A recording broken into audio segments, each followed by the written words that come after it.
보고 계시는 이소정 목사님께서 나오셔서 세월을 아끼는 지혜라는 말씀으로 말씀을 전하실 때 많은 은혜 받으시기 바랍니다. 목사님 나오실 때 할렐루야로 함께 맞아주시기 바랍니다. 제가 죄송합니다. 광고를 하나 빼뜨린 게 있어서 지금 해야 될 것 같습니다. 저 입구에 들어올 때 보면 동성애 양심 고백이라는 이 책이 있는데, 여러분 이 책들 여러분들 보시고 가졌다가 주변의 분들 나눠주시면서 동성애에 대한 부분들을 좀 전하고 함께 기도할 수 있었으면 좋겠습니다. 네, 목사님 나오시겠습니다. 할렐루야. 할렐루야. 이게 너무 높네요, 그죠? 마이크가. 제가 좀 이렇게 우리 한번 기도드리고 말씀 들어가시겠습니다. 살아계신 하나님, 우리 예배 가운데 임재하여 주시고, 하나님, 우리 예배가 하나님께 연락되어지는 귀한 예배 되기를 원합니다. 이 시간에 주시는 그 말씀을 통하여서 우리 심령이 새롭게 되기를 원하고, 하나님이 우리가 참 사랑하는 이 사랑누리 교회, 하나님께서 기뻐하시는 그 은혜가 이 시간에도 넘쳐나기를 원합니다. 말씀을 듣는 모든 심령들 위해 하나님 성령의 충만한 은혜를 주시고, 말씀을 선포하는 자, 그 안에 있는 말씀만 사용해 주셔서 오늘 귀한 말씀이 우리 모두에게 은혜되도록 역사하여 주옵소서. 감사드리며 예수님의 이름으로 기도드리옵나이다. 아멘. 우리 다시 한번 인사하도록 하겠습니다. 할렐루야. 아멘. 우리 옆에 있는 지체하고 이렇게 한번 인사했으면 좋겠습니다. 참 귀하십니다. 이렇게 인사할까요? 네. 여러분, 우리 인생 가운데 지금 내 옆에 있는 사람이 항상 가장 귀한 분들이에요, 그렇죠? 네. 그리고 저에게는 앞에 계신 여러분들이 지금 이 시간엔 제일 귀한 분들입니다. 오늘 이 귀한 분들 앞에서 하나님 말씀을 전하는데, 하나님의 큰 은혜가, 하나님께서 주시는 말씀이 여러분에게 있기를 간절히 원합니다. 저는 타시켄트, 그러니까 우즈베키스탄 타시켄트 한인교회를 섬기고 있는 이수정 목사이고요. 그러니까 지금부터 한 12년 정도 됐네요. 우리 이문보 목사님 밑에서 많이 배우고, 그리고 이 교회 부교육자로 부교육자로 지내고, 제가 기억하면 교회에서 받은 사랑밖에 생각이 안 나요. 정말 많은 사랑 베풀어 주셔서 사랑받고, 그렇게 해서 또 이스라엘에서 이문보 목사님들을 이어서 공부도 하고, 그리고 지금은 우즈베키스탄에 있는 타슈켄트에 있는 한인교회를 섬기고 있는데요. 모든 것이 하나님의 은혜다라는 생각을 해볼 수밖에 없습니다. 이번에 와서 우리 이문보 목사님, 이영희 사모님 만나서, 여러분, 이 이문보 목사님, 이영희 사모님 만나면 제가 참 이런 생각이 들어요. 목사님은 한결같은 사랑. 우리 목사님 옆에 가기가 좀 이렇게 약간 그렇긴 하잖아요, 그죠? 목사님이 딱 이렇게. 근데 목사님이 속살이 얼마나 따뜻한 줄 아세요? 목사님이 정말 한결같이 사랑해 주세요. 한결같이 사랑하시고 한결같이 관심 가져주시고, 참 그 은혜가 크다. 하나님이 저를 참 이곳에 보내셔가지고 양육받게 하시고 또 섬기게 하신 은혜가 참 크다라는 생각을 가지고, 또 이렇게 사랑누리 교회에 딱 들어오니까 또 우리 노장로님 그냥 아버지처럼 딱 이렇게, 노장로님하고 저하고는 약간 동지의식이 있거든요. 네. 딱 이렇게 품어주시니까 또 얼마나 감사한지 모르겠어요. 네. 오늘 세월을 아끼는 지혜라고 하는 말씀으로 여러분과 말씀을 좀 나누기를 원합니다. 이 말씀은 제가 타시켄트 간 지가 7년이 됐지만, 그러나 교회를 맡아서 섬긴 지는 4년이 됩니다. 특별히 그 안에 이 코로나 기간이 이제 있으니까, 코로나 기간을 보내면서 제가 어떻게 하나님 앞에 씨름하고 있고, 또 교회 성도들과 함께 어떻게 씨름하면서 교회가 회복되기를 원하는지, 그 말씀을 담아서 오늘 저와 여러분이 이 말씀을 좀 나누기를 원합니다. 본문을 조금 풀어서 설명을 드린 다음에 한 2가지 정도로 그렇게 이 말씀을 여러분과 공고하며 그렇게 나아가기를 원합니다. 세월을 아끼는 지혜, 먼저 15절 말씀부터, 오늘 에베소서 5장 15절 말씀, 바울이 에베소 교회에 주신 이 말씀부터 한번 좀 읽고 한번 좀 생각을 해 나갔으면 좋겠습니다. 우리 15절 말씀 한번 띄워줄 수 있나요? 우리 다 같이 15절만 먼저 한번 읽어보도록 하겠습니다. 시작.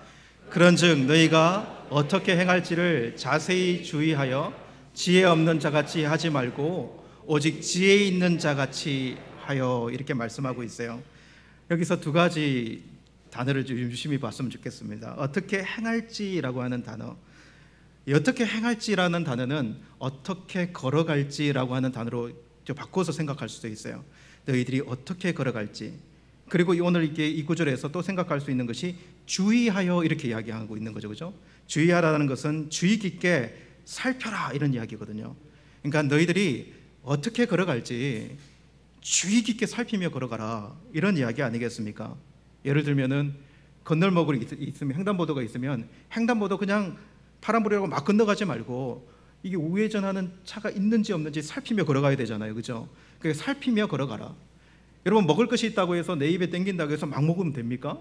예, 살피며 먹어야 돼요. 내 건강을 위해서 내가 살피며 먹어야 되지 않습니까? 여러분 개에게 초콜릿 주면 안 되는지 아시죠? 그죠? 예, 나에게 맛있다고 해가지고 개는 초콜릿을 분해할 능력이 없어요. 그러니까 막 이렇게 먹일 수 없는 거죠. 먹는 것도 그렇고 우리가 걸어가는 것도 주의 깊게 살펴라 라고 하는 이 말씀을 생각해 볼 수 있어요. 그러면 우리가 이걸 신앙으로 우리가 가져오면 이것을 어떻게 이야기할 수 있을까요? 너희는 지혜로운 자로 신앙의 길을 어떻게 걸어가야 할지를 주의 깊게 살피며 걸어가라. 이게 지혜로운 자다. 이것이 어리석은 자가 아니라 이것이 지혜로운 자다. 이렇게 말씀을 하신 겁니다. 이렇게 지혜 없는 자같이 인생을 그냥 살아버리지 말고 지혜 있는 자로 인생을 살피며 어디에 서 있는지, 어느 방향을 향해 가고 있는지, 뭘 내가 지어야 하는지, 무엇을 내려놓아야 하는지 살피며 신앙의 길을 걸어가야 한다 라고 오늘 먼저 말씀해 주시고, 그리고 16절 말씀 이어서 한번 읽어보겠습니다. 시작. 세월을 아끼라 때가 악하니라. 이렇게 어떻게 걸어갈지를 주의 깊게 살피며 세월을 아끼라 이렇게 이야기하고 있어요.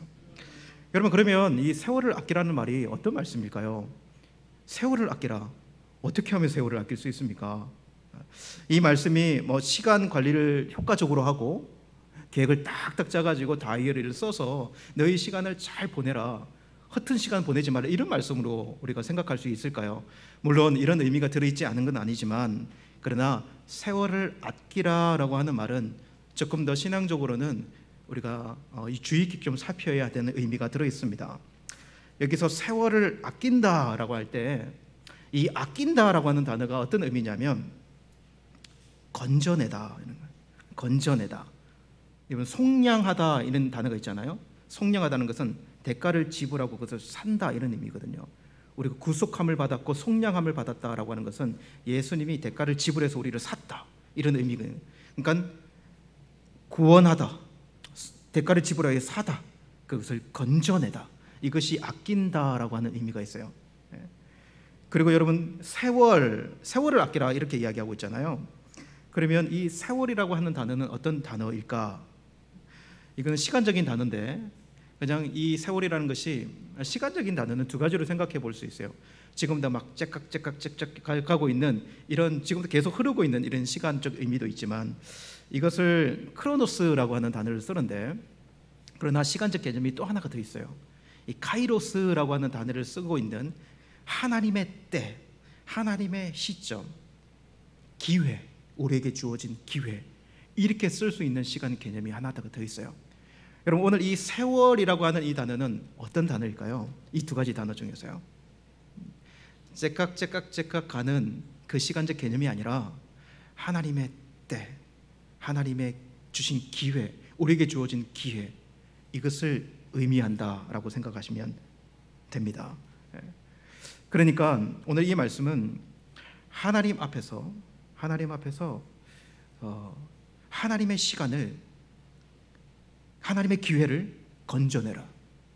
대가를 주고 대가를 지불해서 그것을 건져내야 된다. 그것을 사야 한다. 이렇게 주의를 기울여서 우리의 인생, 우리의 신앙의 길을 걸어가는 것이다. 이렇게 이야기하고 있는 거죠. 그러니까 예를 들면은 지난주에 한 주간을 우리가 보내면, 우리가 하루가 24시간이니까 7을 곱하면은 168시간이잖아요. 그죠? 168시간인데, 여러분 168시간 중에 세월을 아낀다, 하나님의 시간을 구해낸다라고 할 때 그 의미를 어떻게 우리가 생각할 수 있겠냐는 거죠. 시간은 계속 흘러가는데 오늘 이 하나님의 때라는 것은 그 시간 안에 하나님께서 의미를 주신 시간이 있는가? 한번 생각을 해보세요. 그 시간 안에 하나님의 기회를 가지고 내가 살아낸 그 시간이 있는가? 시간은 그렇게 계속 흘러가고 있는데 내가 그 개념을 가지고 지금 생각해서 그것은 하나님의 시간을 내가 건져낸 거야, 그것은 하나님 앞에서 내가 살아낸 거야 라고 한 그 시간이 있는가? 주의를 기울이지 않으면요, 그런 시간을 우리가 살지 못할 때가 많잖아요. 그 의미를 우리에게 이야기해주고 있는 것이죠. 여러분, 이렇게 살지 않으면 정말 시간이 우리가 주의력을 기울이지 않는 시간이 훅 가버려요. 훅 가버리지 않습니까? 그리고 하나님이 원하시는 방향으로 우리의 시간이 훅 그렇게 흘러가지가 않아요. 오늘 말씀해 보면 세월을 아끼라, 때가 악하니라 이렇게 이야기하거든요. 세월을 아끼는데 때가 선하지 않아요. 지금 우리가 살아가는 이 상황이, 그러니까 우리가 신앙 가지고 살아가는 이 여건이 선하지 않다고요. 때가 악하다고 이야기하고 있어요. 때가 악하기 때문에 주의를 기울여야 되고, 그렇기 때문에 우리가 세월을 아낀 그것을 대가를 지불해서라도 믿음 있는 그 신앙의 시간들을 사와야 된다, 이렇게 표현하고 있는 거예요. 제가 이게 아침에 이렇게 제가 지금 저희 처가댁에 이제 잠깐 머물고 있는데, 아침에 일어나서 이제 조깅을 좀 일찍 일어나서 조깅을 하면서 이제 기도하는 시간을 좀 가지고 있는데, 그러면은 참 한국 참 너무 좋다. 너무 3년 만에 제가 이제 들어왔는데 3년을 들어오니까 너무너무 많이 바뀌어 있는 거예요. 여러분들은 느낄 수 없을 거예요. 그러나 외국에서 조금 이렇게 살다가 들어오면 뭐가 바뀌어 있는지를 정확하게 이야기할 수 있어요. 정말 환경이 얼마나 좋아졌는지, 여러분 사람들의 시민의식도 얼마나 많이 좋아진지 아세요?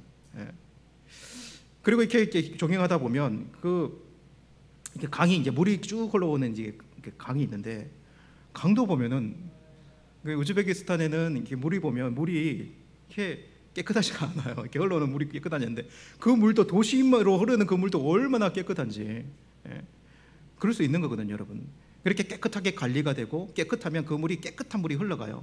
근데 여러분, 폐수가 많이 흘러가지고 때가 끼고, 그 안에 뭐 오물들이 있고 그런 곳으로 아무리 깨끗한 물이 거기로 흘러가 보세요. 그러면 그 물이 금방 더럽혀지잖아요. 때가 악한데 우리가 그냥 살아버리면 우리의 시간들이 악한 시간에 때가 안 끼겠냐는 거죠. 생각 없이 살아버리는 인생은 하나님의 시간을 살지 못할 수도 있다라고 하는 거죠. 많은 시간이 많은 여건들로 이게 주어졌지만 그렇게 살아가지 못할 수가 있다라고 하는 것이에요. 여러분, 인류가 타락한 이후에 이 세상이 선한 적이 없어요. 시간이 그냥 내버려둬도 선하게 흘러간 적이 없어요. 여러분, 이 세상은 어떻게 보면 기울여진 경사면이다, 이렇게 생각하면 좋을 것 같아요. 우리가 그냥 힘을 빼고, 그러니까 무중력 상태가 아닌 거죠. 힘을 빼고 구슬을 경사 위에 딱 내려놓으면 그대로 딱 멈추는 것이 아니라 경사면이기 때문에 그대로 흘러버리지 않습니까? 우리가 긴장을 하고 주의력을 기울여서 우리의 신앙의 길 앞에 서 있지 않으면 금방 때가 악한 세상 가운데 훅 밀려가는 것을 느껴져요.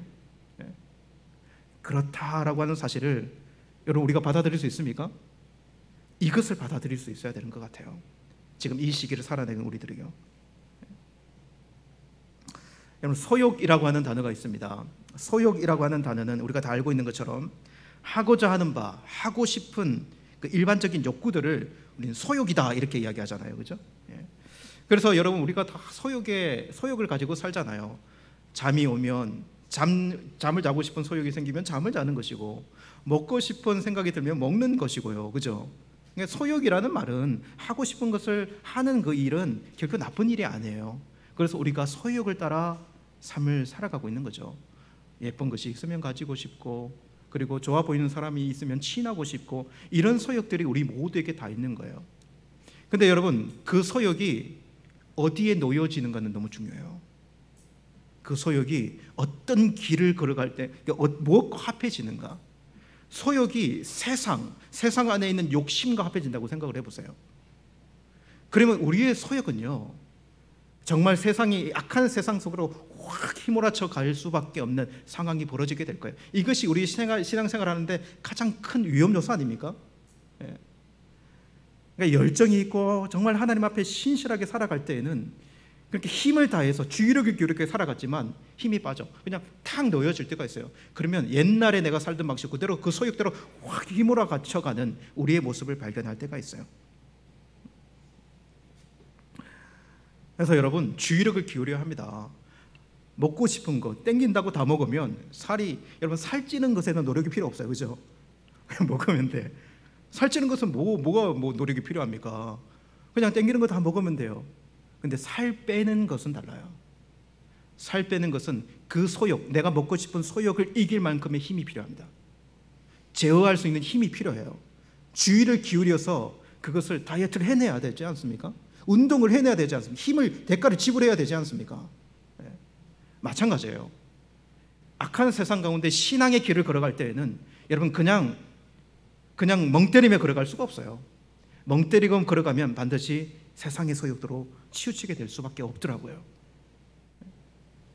그래서 갈라디아서 5장 16, 17절 말씀에 보면 내가 이르노니 너희는 성령을 따라 행하라. 그리하면 육체의 욕심을 이루지 아니하리라.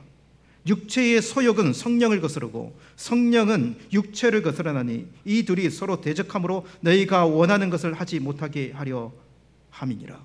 육체의 소욕, 성령의 소욕 반드시 있습니다. 그리고 이 두 가지는 싸웁니다. 이 두 가지는 싸우게 되어 있어요. 그렇기 때문에 신앙을 가지고 신앙의 길을 걸어가는 우리 안에는 싸움이 있게 되는 거예요. 여러분 바울이 신앙 가지고 살아갈 때 바울도 안 싸웠겠습니까?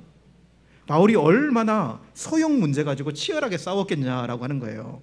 로마서 7장 22절 23절 말씀에 보면 내 속사람으로는 하나님의 법을 즐거워하되 내 지체 속에서 한 다른 법이 내 마음의 법과 싸워 내 지체 속에 있는 죄의 법으로 나를 사로잡는 것을 보는도다. 치열한 싸움이 있어요. 바울도 육신 안에 있는 이 두 소욕 가지고 치열하게 싸움을 했는데 우리라고 싸움이 없겠냐라고 하는 거예요. 싸우지 않으면 그냥 그대로 여러분 세상의 소욕을 따라 육체의 소욕을 따라 살아갈 수밖에 없는 것이 우리의 모습이다 라고 하는 것이죠. 그래서 여러분 우리는 우리에게 주어진 째깍째깍 시간 안에서 하나님의 때, 하나님의 시간, 하나님의 기회들을 구원해내야 됩니다. 대가를 지불해서 속량해내야 돼요. 그래서 신앙을 가지고 살아가는 힘겹게 느껴질다 할지라도 이렇게 신앙으로 온전히 살아갈 수 있는 길에 들어서서 하나님을 위해 대가를 지불하며 살아가기를 결단해야 합니다. 각오를 딱 해야 돼요. 각오 없이 신앙생활을 하기 힘들어요. 그럼 요즘은 여러분들이 어떤 상태에 있는지를 한번 잘 들어봤으면 좋겠어요. 우리의 시간들이 어떻게 흘러가고 있는가, 나의 시간은 어떻게 흘러가고 있는가를 지금 딱 들어봐야 될 때입니다.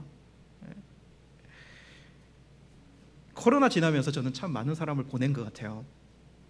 보냈다는 것이 하나님의 나라를 참 많이 보낸 것 같아요. 우즈벡에 있으면서 우즈벡에는 의료적인 부분들이 좋지 않으니까 처음에는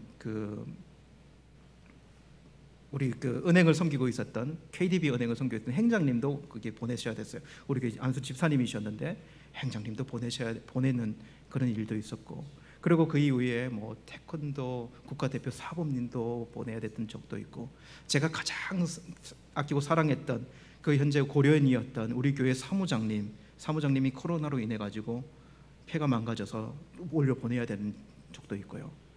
그리고 교회에 잠깐 나와서 교제하다가 그렇게 또 갑자기 심장마비로 돌아가신 분도 있었고, 예수님을 믿지 않았지만 40년 동안 불교의 몸을 담고 있었지만, 그러나 어떻게 불교의 몸을 담고 있었는데 갑자기 돌아가시니까 목사를 찾더라고요. 제가 가지고 시신 다 수습하고 이런 적도 있었어요. 시신 수습하고 그 시신 다 옮기고 이렇게 해서 그 사람도 보내보고, 여러분 이런 일들을 딱 느끼면서, 이런 죽음 앞에서 그 사람들을 보내면서 느끼는 게 뭐냐 하면, 우리의 시간이 그렇게 길지 않다라고 하는 거예요. 우리가 여러분 신앙 가지고 살아갈 시간이 긴 것 같죠, 그죠? 한번 세워보세요. 우리의 남은 시간이 얼마 정도 되는지. 그리고 갑자기 갈 수도 있는데, 여러분 그 시간 안에 하나님의 기회와 하나님의 때를 찾는다면 하나님께 뭘 보여드릴 수 있겠느냐라고 하는 거예요. 이게 아무것도 가지지 않아요. 그렇게 돌아가시는 분들, 제가 한번 소지품을, 여권을 찾아야 됐기 때문에 들어가서 소지품을 다 찾은 적이 있어요. 아무것도 남김없습니다. 모두 과거에는 잘 살았고 부자였고 내가 왕년에 이랬다 하라고 이야기할 수 있는 사람들이지만 갈 때에는 아무것도 남기지 않아요. 멋지게 살았으면 좋겠어요. 나에게 주어져 있는 시간을 정신을 차리고 주의력을 기울여서 내 인생의 길을 정신을 차리고 그렇게 걸어갔으면 좋겠다 라는 생각이 들어요. 이렇게 여러분, 하나님 앞에서 주의력을 기울여 세월을 아끼는, 하나님의 시간을 우리의 시간 안에 가져와서 그것을 구원해낼 수 있는, 이렇게 세월을 아끼는 삶을 살아가는 저와 여러분이 되기를 간절히 원합니다. 오늘 이 말씀 가지고 두 가지를 여러분과 좀 고민하며 나갔으면 좋겠는데요. 어떻게 그러면 세월을 아끼며 살아갈 수 있는가? 지금 저와 여러분들이 어떻게 하면 세월을 아끼며 살 수 있는가? 먼저는 세월을 아끼기 위해서 주의 뜻을 이해하고 주의 뜻을 먼저 두라, 이렇게 이야기 드리고 싶어요. 주의 뜻을 이해하고 주의 뜻을 먼저 두라. 여러분, 오늘 17절 말씀 한번 띄워주시고 17절 말씀을 우리 다 같이 한번 읽어보도록 하겠습니다. 시작. 그러므로 어리석은 자 되지 말고 오직 주의 뜻이 무엇인가 이해하라, 이렇게 이야기해요. 어리석은 자는 주의 뜻이 무엇인지 이해하지 않는 사람입니다. 주의력을 기울이지 않습니다. 주의 뜻에 관심이 없습니다. 하나님 앞에 지혜로운 자는 주의 뜻이 무엇인가를 생각하고 이해하는 자라다라고 하는 사실을 기억했으면 좋겠습니다. 로마서 12장 2절 말씀에 보면 너희는 이 세대를 본받지 말고 오직 마음을 새롭게 함으로 변화를 받아 하나님의 선하시고 온전하시고 기뻐하신 뜻이 무엇인지 분별하도록 하라. 하나님의 뜻을 분별하라.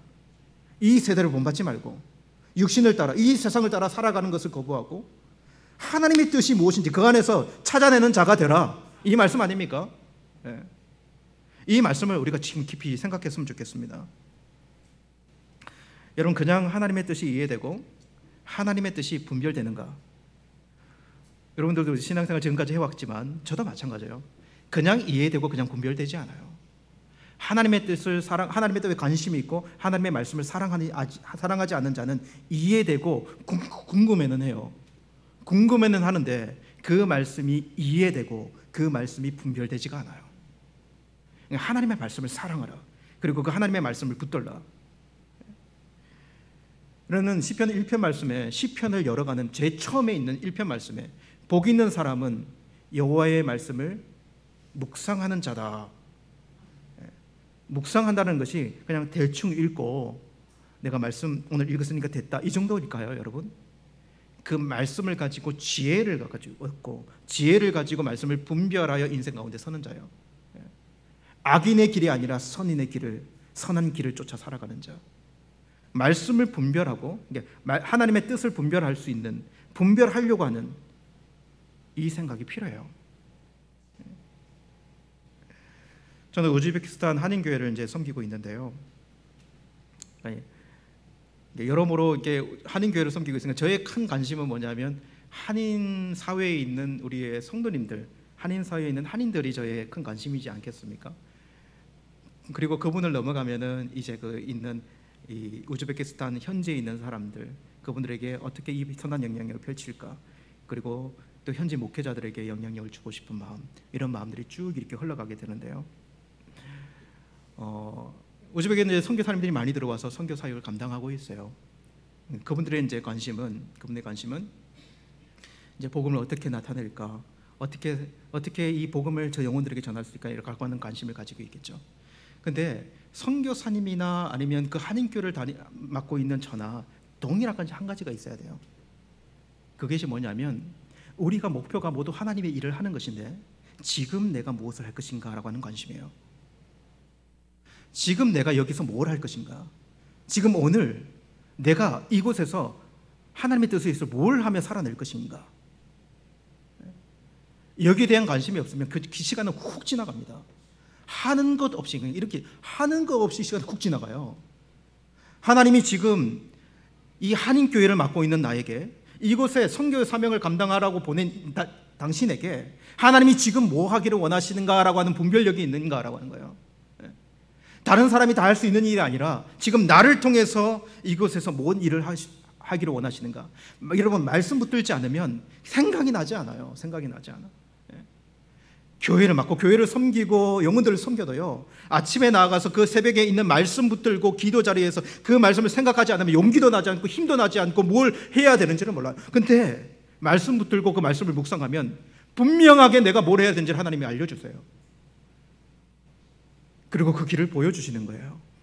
신앙의 길이 그렇더라고요. 신앙으로 살아내는 길도 똑같아요. 여러분, 어디에서 우리가 분명한 길을 찾고 어디에서 용기를 얻을 수 있는가라고 하는 거예요. 이 사실을 저와 여러분들이 꼭 기억해낼 수 있는 저와 여러분이 되었으면 좋겠어요.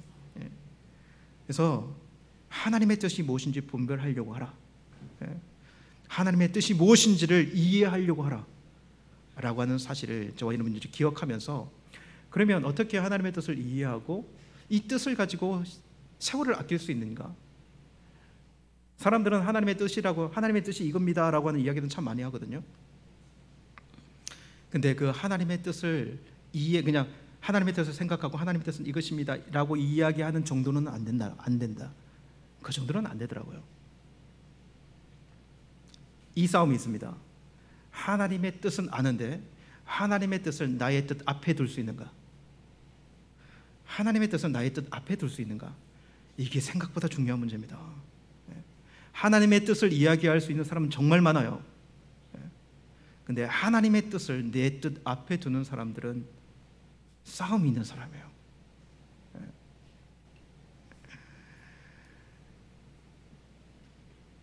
큐티를 하면서 아멘 아멘 하고 이해하고 그렇게 의미를 이야기할 수 있는 사람들은 많지만, 다니엘처럼 뜻을 정하여서 그 하나님의 뜻을 앞에 두고 뜻을 정하여서 자신의 처한 상황 속에서 살아낼 수 있는 사람들, 이 말씀인 거죠. 팀 켈러라고 하는 지금 맨하탄에 있는 뉴욕 맨하탄에 리디머 처치를 담임하고 있는 팀 켈러라는 목사님이 좀 이 시대에서는 참 큰 신앙적 영향력을 많이 미치는 분 같아요. 그분의 책 중에서 방탕한 선지자라고 하는 책이 있는데, 이 방탕한 선지자는 제가 궁금했어요. 제목을 보면서, 야, 선지자가 어떻게 방탕이라는 말을 쓰는데 이 선지자 누구냐? 이런 공부했는데 요나더라고요. 요나가 왜 방탕이라는 말을 쓸 수 있지? 요나를 방탕이라고 한 이야기, 어떻게 방탕이라는 말을 써서 요나를 표현했지라는 생각이 들더라고요. 근데 여러분, 이 방탕이라는 말을 쓴 그 이유를 그 책에 기록하고 있는데 한번 읽어드리겠습니다. 그는 방탕한 자다. 하나님을 최상으로 섬겨야 할 정의것만 다른 주인을 섬기고 있었다. 자신의 조국이다. 어쩌면 요나 자신도 마음의 도살인 이 우상을 눈치채지 못했을지 모른다. 조국을 위해서라면 하나님을 향한 충성도 버리는 것을 그가 다시스 행배 티켓을 구입했을 때 알아보았다. 만약 그에게 조국과 하나님 이 둘 중 하나를 택하라고 강요한다면 그는 어쩌면 전자를 택했을지도 모를 일이다. 하나님의 자녀인 것보다 이스라엘 사람이란 것이 그에게는 더 중요했다. 방탕이라는 단어를 가져오면서 이 문제 가지고 방탕이라는 단어를 가져오더라고요. 선지자 요나의 방탕은 하나님의 뜻이 있는데 하나님의 뜻 앞에 자신의 뜻을 놓은 것이라고 이야기해요. 그것이 자신의 조국이다, 이렇게 이야기해요. 이 말씀을 묵상해 보면서 그렇지 않은가라는 생각을 해보게 됐어요. 우리도 동일하지 않는가라는 생각을 해보게 되죠. 우리도 신앙 가지고 너무 비겁하지 않는가? 하나님을 위해 살아간다고 이야기하고 믿음의 길을 걸어간다고 하지만 하나님의 뜻을 운운하지만 하나님의 뜻을 어느 위치에 두었는가라는 깊이 생각하지 않는다. 그럴 때 우리도 모르게, 우리도 속고 있는 줄 모르지만 우리도 모르게 우리도 이 요나처럼 방탕의 길을 걸어갈 수 있지 않는가라는 생각을 해보게 되는 것이죠. 그래서 우리 신앙의 생활에서 정말 가장 힘든 것이 나의 뜻이 있는데 나의 뜻 앞에 하나님의 뜻을 두는 것이다, 이렇게 이야기할 수 있는 것 같아요. 그래서 여러분, 어리석은 자가 오늘 말씀처럼 어리석은 자가 되지 말고 주의 뜻을 분별하고, 주의 뜻을 분별하여서 그 분별된 뜻을 정말 나의 뜻 앞에 두기를 씨름하는 저와 여러분이 됐으면 좋겠어요. 그러니까 하나님의 뜻을 앞에 두고 살아가기를 힘쓸 수 있는 저와 여러분이 되면 세월을 아낄 수 있는 자가 되는, 하나님의 그 시간을 건져낼 수 있는, 구원할 수 있는 자가 될 수 있지 않은가라는 생각을 해봤게 돼요. 그런데 조금 더 현실적으로 이야기하면, 여러분, 이 문제가 쉬운 문제냐라고 하는 거예요. 쉽습니까? 이렇게 하는 것이요? 이렇게 이야기하는 것은 정말 쉬울 수 있는데 내 힘과 내 능력으로 하나님의 뜻을 앞에 두고 살아갈 수 있는가라고 묻는다면 저도 잘 못하겠어요. 저도 잘 못하겠다. 그래서 이어서 세월을 아낄 수 있는 두 번째 이 사실을 분명히 이야기해야 되겠다. 그 말씀이 뭐냐?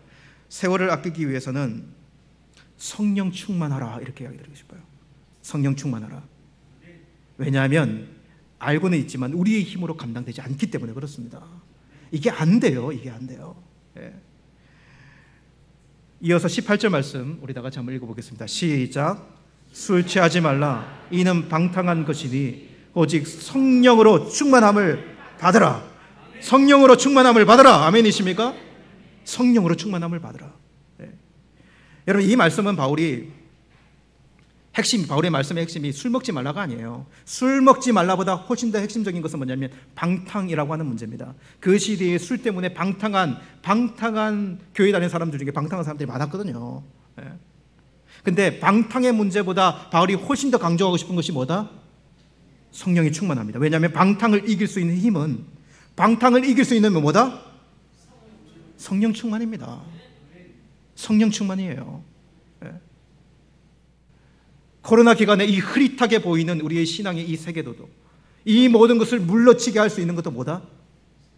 성령 충만입니다. 여러분 그러면 성령 충만은 어떻게 될 수 있습니까? 어떻게 받을 수 있습니까? 성령 충만은 어떻게 받을 수 있냐요? 기도하지 않는 자는 성령 충만 못합니다. 기도하지 않는 자는 깨어 있을 수 없고 성령 충만을 못합니다. 성령 충만치 못한 자는 힘이 없습니다. 하나님의 뜻을 이야기할 수 있겠지만 하나님의 뜻을 앞에 둘 수가 없어요. 우리도 많이 속아봤잖아요. 내 힘으로 감당해 보려고 많이 해봤잖아요. 제가 교회를 4년 이렇게 담임을 하면서 참 사랑누리 교회 많이 생각나요. 이문 목사님 정말 많이 생각납니다. 그러면서 참 죄송한 마음이 많이 들어요. 목사님 같은 분이 없는데 따뜻하게 더 많이 섬길 걸. 목사님하고 따뜻하게 더 가까이 가서 더 사역을 열심히 할 걸. 내가 부교육자 생활할 때 너무 반성이 많이 돼요. 그 자리에 서보니까 그렇게 참 열심히 할 거라는 생각이 참 많이 들면서 이모 목사님 배운 대로 참 저도 이렇게 사역을 하게 되더라고요.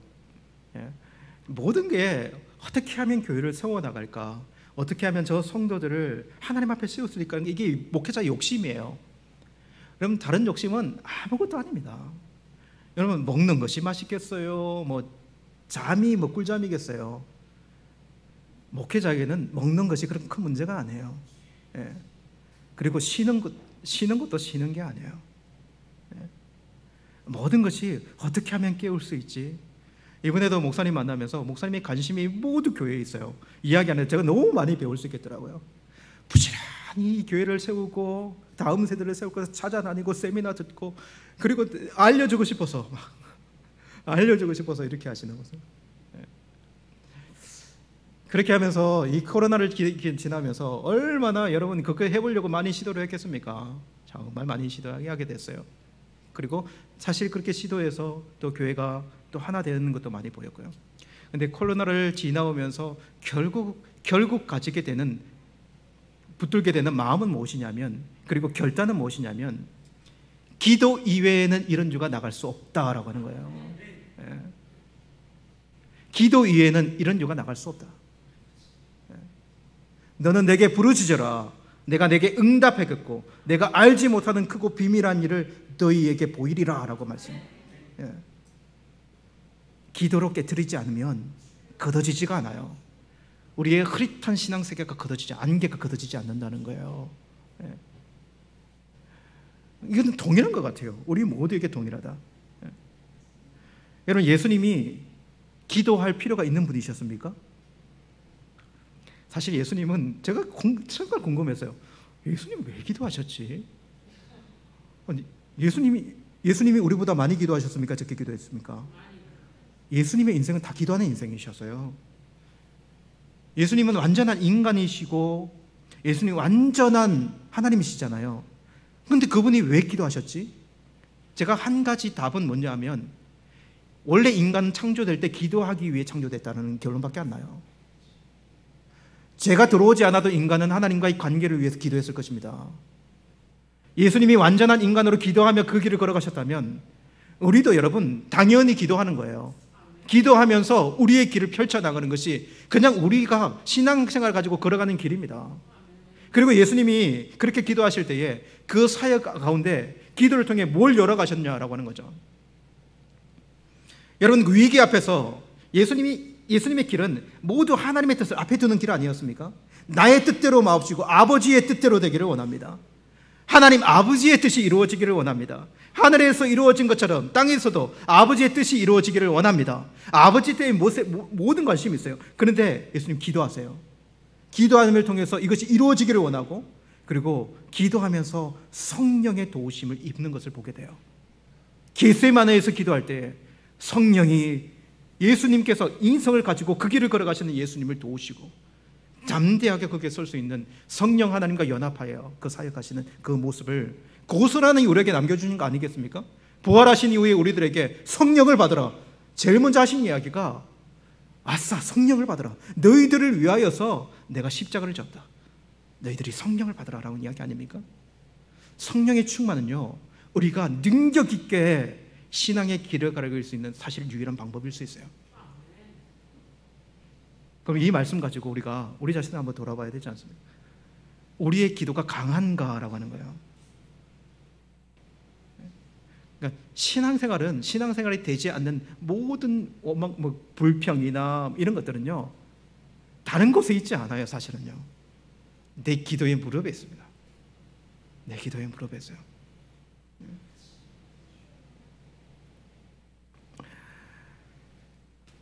교회에서 이제 신방을 이제 하면 이제 장로님들 권사님 가정에 가서 이제 신방을 하잖아요. 그럼 저희는 교회에서 세운 장로님도 있지만 외부에서 오신 이제 권사님 장로님들이 있잖아요. 가서 신방을 해보면, 근데 이분들이 뭐 주재원으로 오시든 이렇게 하면 모두 어느 정도 다 같이 주신 분들이에요. 미국에서 유학하시고 거기서 기업에 어떻게 파견돼 가지고 와 계시고, 그러니까 얼마나 많은 것을 가졌습니까? 신방을 하다 보면 하나님께서 지금까지 인도해 주신 은혜를 나눈다고요. 이렇게 은혜를 나눠요. 목사님, 저희가 이런 인생을 살아왔습니다 라고 하면 진짜 할렐루야라고 이야기할 이야기들이 정말 많아요. 유학생활하면서 힘겨웠던 것들, 그런 와중에서 하나님께서 붙들어 주셨던 것들, 그리고 그 과정 가운데 채워주셨던 것들, 지금까지 그 위기를 벗어났던 것들, 그리고 또 뒷부분에 가면은 자녀 이야기를 해요. 네. 목사님, 우리 자녀들이 미국에서 지금 얼마나 잘 살고 있는지 몰라요. 네. 그곳에서 집도 사고 정말 집이 정원이 얼마나 아름다운지 몰라요. 네. 그렇게 살고 자식들 낳아가지고 얼마나 첫째 자식은 어떻고 둘째 자식은 어떻고 그렇게 막 이야기를 해요. 사실은 저의 관심은요, 얼마나 잘 사는 데 있지 않습니다. 그 자식들이 어떻게 되어 있는가가 훨씬 궁금하죠. 근데 마지막 부분에 아주 들어가는 작은 목소리로 이렇게 하게요. 목사님, 근데 한 가지 조금 아쉬운 게 있는데 교회를 안 나갑니다. 내가 그 이야기 들으면요, 앞에서 할렐루야 했던 게 부끄러워요. 할렐루야 했던 게 부끄러워요. 근데 그분이 기도하고 있는가? 기도 안 해요. 여러분, 우리가 인생을 살아가면서 하나님의 기회들이 있어요. 하나님의 때가 있습니다. 청년기가 있고, 자식을 결혼을 해야 될 때가 있고, 자식이 내 품 안에 있을 때가 있고요. 그리고 자식을 보내야 될 때도 있어요. 그때에 하나님의 때를 우리가 대가를 지불해 사지 않으면요, 그때는 지나가 버립니다. 나중에 그 때를 기억하면서 내가 그때 그걸 못해가지고 여러분 뒤에서 나중에서 후회하면서 기도하고 있는, 그래도 기도하면 다행이에요. 기도해서 그렇게 하나님 앞에 부르짖으면 다행이에요. 그렇게 하지도 않으면서도 그것이 되어지기만을 소원하고 있는 것들.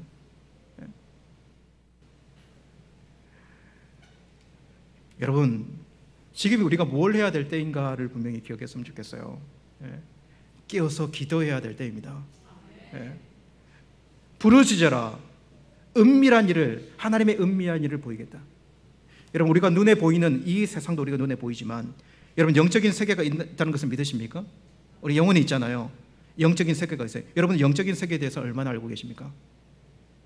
우리가 눈에 보이는 우리의 실제적인 하나님의 나라를 향해서 우리는 정말 부단히 노력하지만 기도를 통해서 우리가 이 눈에 보이는 세계뿐만 아니라 우리가 영적으로 깨어있는 그 세계를 기도를 통해서 열어가야 돼요. 그래서 기도의 세계가 없는 사람은 정말 힘겹게 여러분 신앙생활을 해나가게 돼 있는 거예요. 영적인 세계가 있으세요? 기도의 세계가 있습니까? 기도의 세계가 없다면 기도의 세계를 여십시오. 그것을 통해서 지금 우리에게 주어진 이 상황을 분별력을 가지고 깨트려내야 돼요. 교회도 마찬가지로 다른 방법이 없어요. 지금 이 세계를 이길 수 있는 다른 방법이 없다고요. 우리 개인이 나의 신앙의 세계를 깨트릴 유일한 방법은 기도이고요. 교회도 마찬가지인 것 같아요. 교회가 기도하는가? 교회가 여기서 부르짖는가? 정말로 부르짖어서 우리가 깨트리지 못하는 이 교회의 어떤 벽들이나 막들을 깨트릴 수 있는가? 그러니까 목사로서 우리 교회도 마찬가지예요. 다시 기도하는 교회도 마찬가지예요. 하나님 앞에 기도해 보면 방법이 없어요. 그래서 여기 나올 때도 이제 금요 기도회를 하는데 금요 기도회를 어떻게든 그 기도가 역사가 일어나야 되지 않습니까? 그게 원래는 금요 기도회가 없었어요, 저희 교회. 근데 기도가 없으면요 교회가 설 수가 없어요. 그래서 장로님들하고 권사님들한테 다른 이야기 안 해요. 장로님들, 권사님들 교회에서 장로님들끼리 모여서 기도만 하면요 이 교회가 회복됩니다. 장로님들이 울면서 기도하면 이 교회가 회복 안 될 수가 없습니다. 권사님들한테 우리 권사님들이 기도를 잘 안 하시더라고요. 권사님들이 그래서 한번 권사님들을 한번 이렇게 불러가지고 권사님들은 권사님은 뭐 하는 사람? 권사님들은 뭐 하는 분이세요? 이렇게 한번 질문해. 다 알고 있지만 한번 야단치려고 그런 게 아니라 그냥 이렇게 소통하면서 이렇게 한번 질문했어요. 그랬더니 잘 모르겠다고 이야기하더라고요. 그래서 교단에 있는 권사를 세우는 그 헌법들 있잖아요. 교단별로 싹 가져와가지고 한번 쭉 한번 읽어봤어요. 같이 읽어봤더니 여러분 키가 뭔지 아세요? 키는 여러분 기도입니다. 기도. 그래서 다른 거 말고 기도하시자고. 다른 거 말고 기도하죠. 뭔가 다른 걸 막 하려고 하지 말고 기도하면 하나님께서 그냥 묻지도 말고 그냥 기도 이렇게 이야기하지 말고 그냥 기도하면 하나님께서 어떤 역사를 일으키실 것을 기대하면서 그냥 기도하자고. 기도할 때 하나님께서 우리에게 어떻게 행하시는지, 내가 어떻게 변하고 교회가 무엇을 깨트릴 수 있는지 그냥 기도합시다. 들어가서 이제 기도할 일만 남았어요. 장로님들하고 금요 기도회 마치면 같이 모여서 같이 기도하고 안수집날도 기도하고 그러면 성도님들은 함께 기도하고 이 금요 기도회 때 막 나와서 함께 기도하고. 오순절에 한번 생각해 보세요, 여러분. 오순절에는 음악 틀어놓지 않아도 그냥 기도할 때 그 모든 그들이 깨트려지지 않습니까? 성령이 각 심령 가운데 능력이 일어나고요. 이렇게 여러분 세월을 아끼는 비결이 하나님의 기회를 사오는 이 비결이 다른 데 없습니다, 여러분. 하나님의 뜻을 분별하는 것과 그리고 그 분별한 것을 내 앞에 두기 위하여서 여러분 성령 충만한 거예요. 기도하는 것입니다. 이렇게 능력 있게 하나님 앞에 서가는 저와 여러분이 되었으면 좋겠어요. 그래서 반드시 흘러가는 시간 가운데 나의 시간, 하나님의 그 때를, 하나님의 기회들을 건져내는 저와 여러분이 되었으면 좋겠습니다. 이것을 위해서 날마다 말씀에 초점을 맞추고 그리고 누가 보지 않아도 여기에서 기도로 실험하여서 하나님의 능력을 체험하고 성령 충만하게 서 있는 저와 여러분이 되기를 간절히 원합니다. 기도하시겠습니다. 살아계신 하나님, 너무나 사랑하는 교회, 이 교회에 와서 이렇게 말씀을 전합니다. 하나님, 하나님의 마음만이 이곳에 남게 하여 주시고 이 말씀 붙들고 다시 실험하여서 하나님께 서 있는 우리들이 되게 도와주옵소서. 신앙을 가지고 멋진 길을 열어가고 그리고 아버지 하나님 앞에 의미 있는 길을 걸어갈 수 있는 용기 있고 담대한 우리들이 될 수 있도록 은혜 베풀어 주시옵소서. 감사드리며 예수님의 이름으로 기도드리옵나이다.